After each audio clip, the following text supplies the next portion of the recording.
proyecto en su ejecución, iniciamos la revolución productiva. Nosotros hemos ideado un decálogo que es el decálogo menemista de la reforma del Estado. El mandamiento 1 dice así: nada de lo que deba ser estatal permanecerá en manos del Estado.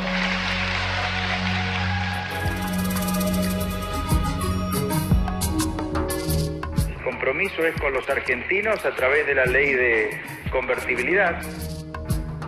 Estamos inaugurando un periodo que yo calculo que tendrá como mínimo 6 décadas de estabilidad y de progreso.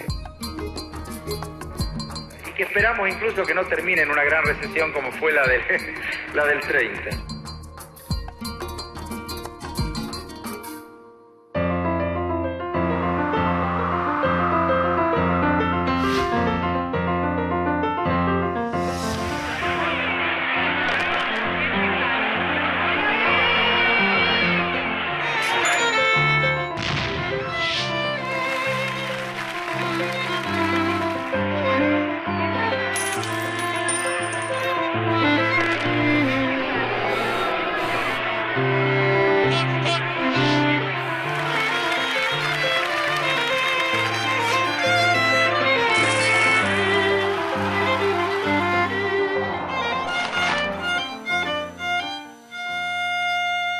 Aldo, tenemos que preparar la clase de los años 90, que parece una clase importante. Muy importante, claro. Y estaría bien si podemos empezar un poco pensando en el contexto internacional de los años 90, un poco vinculado al proceso de globalización financiera, una acentuación de la globalización financiera en esos años y especialmente en el escenario latinoamericano la importancia del Plan Brady, claro, como una alternativa para solucionar el problema de la deuda.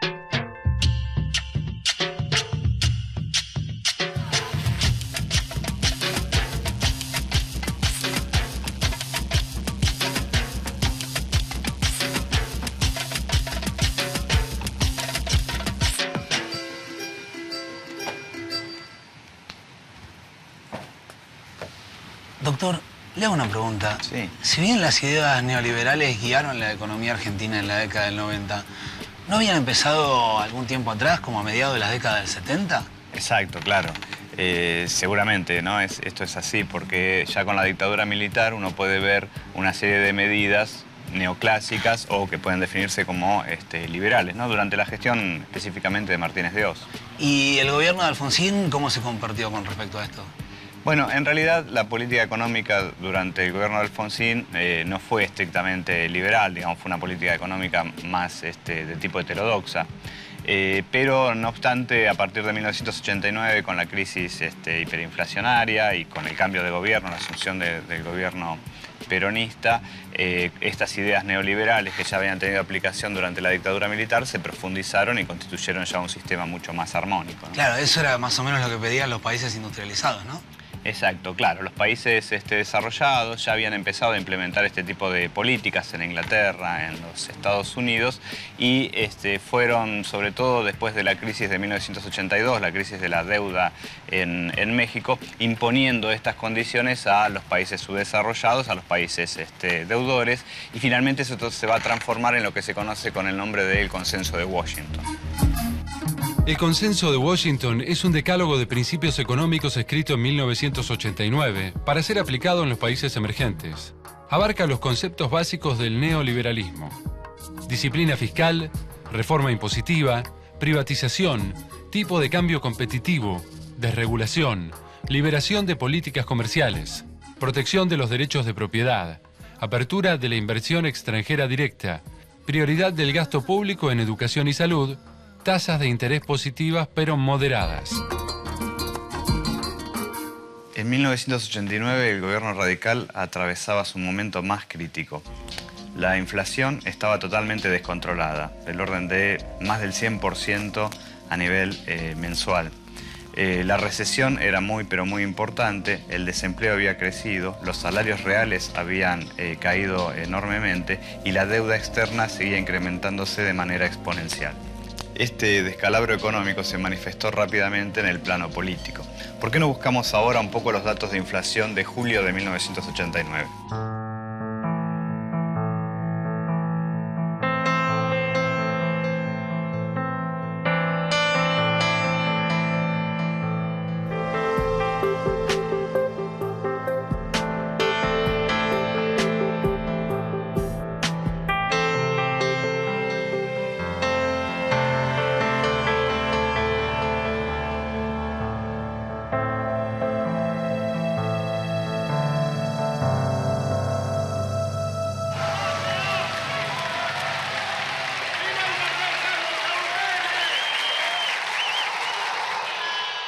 En el marco de esta política económica neoliberal y de lo que se denominó el consenso de Washington, va a adquirir un rol muy importante las políticas de privatización. Sin duda, fundamental. Se va a profundizar enormemente en el contexto de los años 90 algunos de los intentos que se habían desarrollado ya desde la época de la dictadura militar. Claro.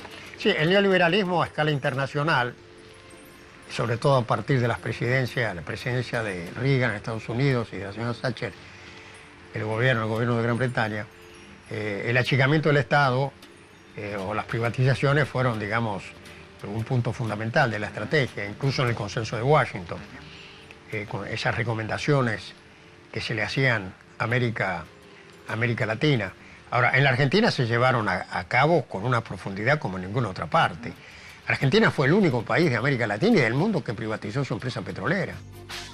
De los 130 diputados presentes, 114 votaron por la afirmativa y por la negativa una abstención. Lo que veo es que hoy es un día de júbilo, hoy es un día de festejo para la Argentina, que desde hoy el petróleo pasa a ser de las provincias, YPF pasa a ser una empresa que cotiza en bolsa, que va a tener inversión privada y el dinero que de esto surja es de los jubilados.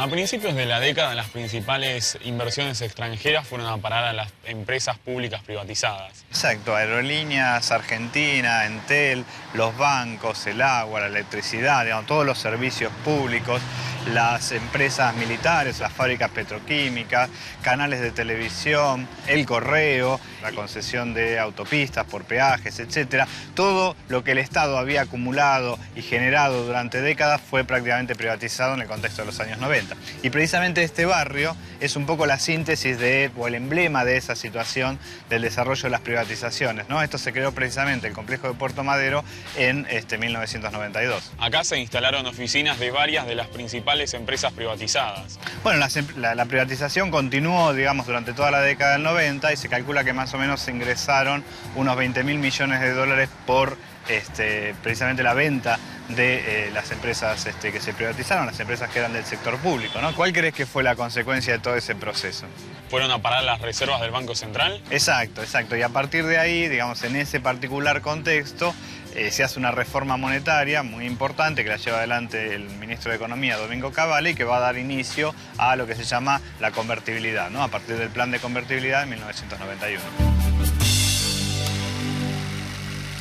El valor de nuestra moneda está, sin dudas, perfectamente asegurada y nadie tiene que temer por la evolución futura de la paridad cambiaria. El peso, que a partir del 1 de enero valdrá igual que el dólar, es una moneda destinada a perdurar con ese valor por muchos años. Me atrevo a decir, por décadas. Un instrumento fenomenal de la política económica en los años 90 va a ser la convertibilidad, ¿no? La fijación del tipo de cambio, claro, 1 a 1 del peso con el dólar, que va a, de algún modo, marcar el rumbo de la política económica, monetaria, cambiaria de Argentina en los años siguientes, ¿no? Es un instrumento muy poderoso que permitió frenar la hiperinflación. Pero el precio de esa estabilidad fue muy grande, porque en primer lugar, antes de que los precios se estabilizaran, pasaron varios meses con un aumento todavía importante. Lo cual, hay una hiperinflación otra vez en los años 90, una situación... Antes de la convertibilidad. Exacto. Poco antes de la convertibilidad, eso se frustra, se frena con la convertibilidad, que vuelvo a insistir, tiene un efecto estabilizador. Después de algunos meses, lo cual determina que la paridad que se fija del 1 a 1 termina siendo considerablemente apreciada, lo cual le quita competitividad a la producción nacional, que es lo que había pasado con la tablita cambiaria en tiempo de la dictadura. Y esto provoca un deterioro, como después veremos, importante en el tejido social. Entonces, la convertibilidad, por otra parte, daba una garantía de tipo de cambio fijo, se podía, digamos, fue un poco otra vez el paraíso de la patria financiera y de la industria financiera, obteniendo márgenes, especulando con un tipo de cambio fijo, con desequilibrios muy importantes, porque esto se sostenía sobre la base de la deuda. No confundamos a la gente con un mal concepto de la palabra deuda, porque todos queremos endeudarnos, pero después decimos que está mal que el país se endeude. Cuando crece el crédito, porque hay alguna endeuda. Es bueno, la deuda es buena. Todos queremos darle crédito, todos hablamos que hay que darle crédito a la población, que está surgiendo el crédito hipotecario. Es bueno endeudarse, no es malo endeudarse.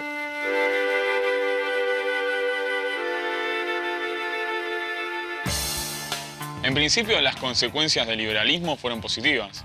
Bueno, se vieron aspectos positivos y se mejoró la situación en varios frentes. Como decíamos antes, el Banco Central incrementó sus reservas, se incrementó el crédito, las tasas de interés se mantuvieron relativamente bajas, hubo mayor liquidez en la economía.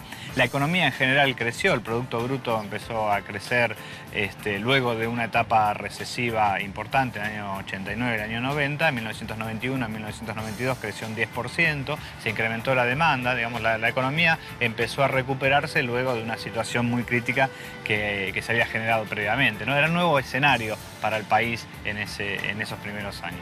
Y mientras tanto es cierto que una parte importante de la población accedía a determinados consumos que antes no había tenido y también los acreedores internacionales se beneficiaban de esta nueva situación. De hecho, en ese contexto se hace un acuerdo y se llega a lo que se llamó el Plan Brady, precisamente en 1992, para arreglar el tema de la deuda.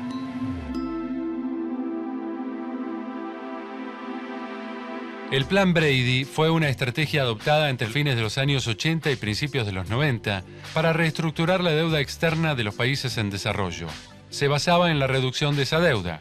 El ingreso al Plan Brady y la baja de intereses en los mercados internacionales trajo alivio y más inversiones directas en el país. Cada vez que hablamos de la economía argentina, tenemos que ponerlo en el marco mundial, que siempre influyó tanto, ¿no es cierto? Y efectivamente eso dio lugar a un reinicio de las corrientes de financiamiento en América Latina, una cierta mejora también de los términos de intercambio, ¿no es cierto? Sí, y esto da una cierta holgura para enfrentar los problemas que se reciben, ¿no?, a final de la década, cuando se inicia la presidencia del doctor Menem.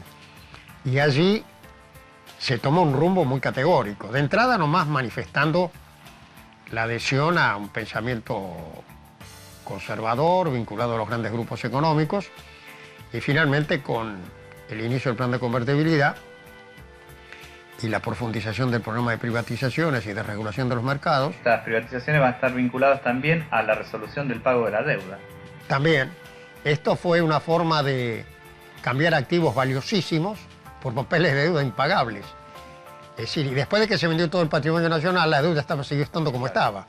No se resolvió el problema de la deuda, el país se había quedado sin activos, transfiriendo a filiales de corporaciones transnacionales que naturalmente hicieron un negocio que se les ofrecía.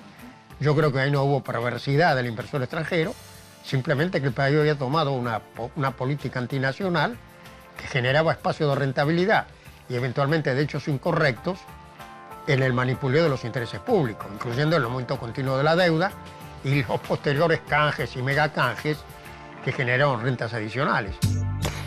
La deuda externa aumentó de 61.000 millones a 145.000 millones de dólares entre el 91 y el 99. El aumento de la deuda y la absorción del ahorro interno para servirla generaron un sistema de exportación de ahorro e importación de deuda. La fuga de capitales fue un problema sin solución, que aceleró la debacle. Durante la década del 90, el dinero colocado en el exterior a nombre de argentinos ascendió a una suma comparable a la deuda externa. Desequilibrio en el balance de pagos, en la balanza comercial, en el presupuesto, por el peso de la deuda, y mientras hubo financiamiento y se obtenía el objetivo de la política económica, que era seguir consiguiendo créditos, el sistema funcionó. Pero la deuda siguió creciendo hasta un nivel que se convirtió en impagable, y eso estalló después del fin de la presidencia del doctor Menem. El déficit fiscal es la diferencia negativa entre los ingresos y los egresos públicos. En otras palabras, se trata del resultado negativo de las cuentas del Estado. Aparece cuando el monto de los ingresos recaudados por impuestos no es suficiente para hacer frente a los compromisos de pago. Lo opuesto al déficit fiscal, cuando las cuentas dan positivas, es el superávit fiscal.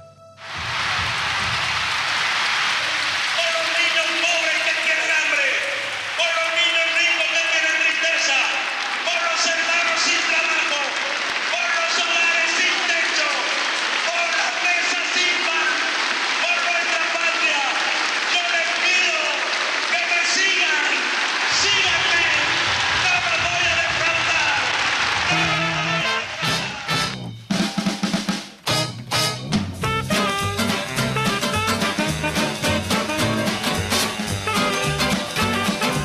estoy apasionado por este modelo económico. El contexto externo e interno que había sido tan favorable en el primer mandato de Menem dejó de serlo en el segundo. En la segunda mitad de la década del 90, la desocupación estaba en niveles récord del 30% de la población activa, los salarios reales por debajo del nivel previo a la crisis del 89 y la prestación de bienes públicos como educación, salud y seguridad en una decadencia que parecía insalvable. La convertibilidad significaba que dejábamos de tener autoridad monetaria, es decir, un banco central que regula la oferta de dinero, la demanda, para tener una caja de conversión que cambiaba dólares por peso y de vuelta. Y la mayor parte de los contratos estaban denominados en dólares. Cuando se produce la caída de la convertibilidad en el 2001, 2/3 de los contratos entre particulares y de los activos y pasivos financieros estaban denominados en dólares. El problema es que los dólares no estaban. Claro. Porque no es la moneda nacional. Y por lo tanto, se terminó como se terminó.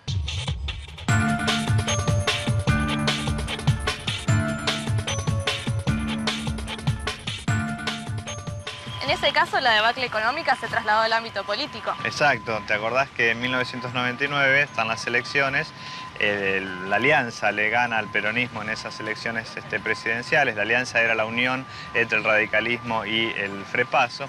Pero de algún modo ese proyecto político nace herido de muerte porque la propuesta está a sostener la convertibilidad en el tiempo, ¿no? Entonces el gobierno de la Rúa ya empezó con un modelo totalmente agotado y no tuvo ni la capacidad ni la voluntad para cambiarlo. Y las consecuencias macroeconómicas para el desarrollo, para el crecimiento económico de la Argentina fueron fatales.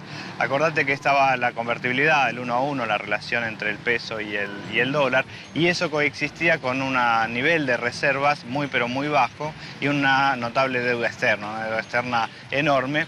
Se genera una situación de cesación de pago, de crisis de confianza y estalla la crisis, ¿no? En este caso va a ser una crisis terminal para ese modelo. Claro, entonces el modelo ya estaba en decadencia total y no había vuelta atrás. No. Y decíamos las consecuencias. Bueno, entre 1998 y 2002 el Producto Bruto, digamos, acumulado cae un 20%. Es una de las crisis más grandes en la historia económica argentina y la historia económica mundial, con niveles de desempleo del orden del 25% y con más de la mitad de la población, digo, y esto es muy significativo, con niveles que están por debajo de la línea de pobreza. El riesgo país es la calificación de la capacidad de un país de cumplir sus compromisos financieros. Es básicamente un concepto utilizado por los evaluadores de riesgo, algunas firmas internacionales, que estudian los países y analizan el balance de pagos, las finanzas públicas, la deuda y las posibilidades de pago a largo plazo. El problema que tienen estas evaluadores de riesgo es que son profundamente ideológicas y muy ligadas al mercado especulativo financiero. Y entonces, muchas veces no ven ningún riesgo cuando interesa a la especulación financiera seguir poniendo plata en una cierta situación, y en sentido contrario, cuando evalúan situaciones de países que siguen políticas heterodoxas, que no están alineadas con el pensamiento convencional, el pensamiento neoliberal, a pesar de que los indicadores reales de superávit fiscal, situación monetaria, balance de pagos, reservas sean sólidas, suelen ver sombras donde no las hay.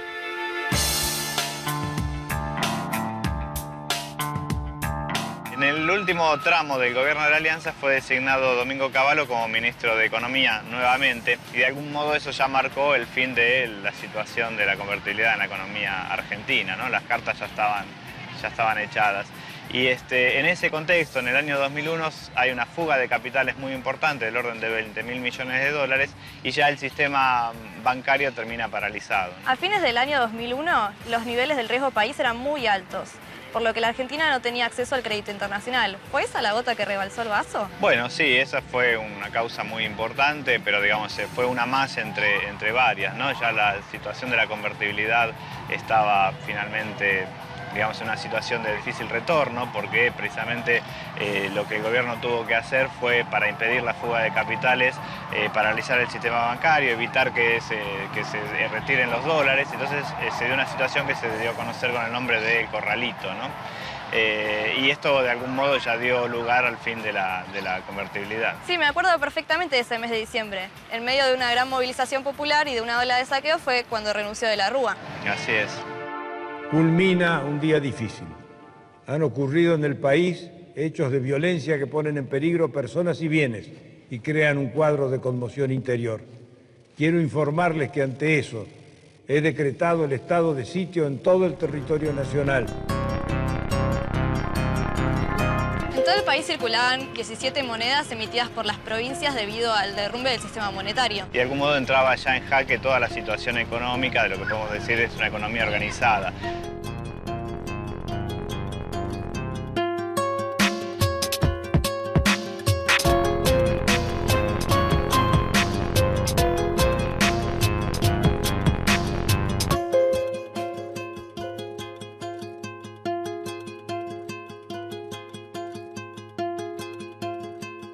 Era un fenómeno bastante particular. Tanto la gente que quizás llegaba con una 4x4 a un club de trueque no tenía dinero. No pero tenía trabajo, los dineros estaban secuestrados en el corralito. Y la gente que tenía un ingreso por un plan social, como era el plan Trabajar, había dejado de cobrarlo. Entonces se reunían en un crisol en donde no había diferencias. Y muchos observadores internacionales dicen que eso amortiguó efectos de violencia al plantearse relaciones de reciprocidad, solidaridad. Entonces, una utopía prácticamente se convirtió en realidad. Cuando nosotros mostramos nuestro archivo con 2,5 millones de planillas, en donde la gente volcaba básicamente qué podía ofrecer a los demás, bueno, uno se da cuenta qué fácil es la economía de entender cuando la lectura se hace desde las necesidades, desde las ofertas. Y mucha gente hizo una lectura muy realista de la economía y de la economía del futuro a partir de su pequeña mesa en el Club del Trueque donde tuvo que intercambiar con los demás, ¿no? Así que para nosotros, bueno, es una satisfacción haber participado, lleva ya 15 años esta experiencia. Ojalá nunca tenga que, contener volver a esa situación una tan crisis extrema de, claro, creo que los miles y argentinos miles de personas en un lugar. hemos aprendido una gran lección. Y bueno, la demostración del trueque es que el dinero no es esencial para la vida. Se puede prescindir del dinero, no del mercado, porque todos formamos parte de un gran mercado. El mercado es anterior al dinero.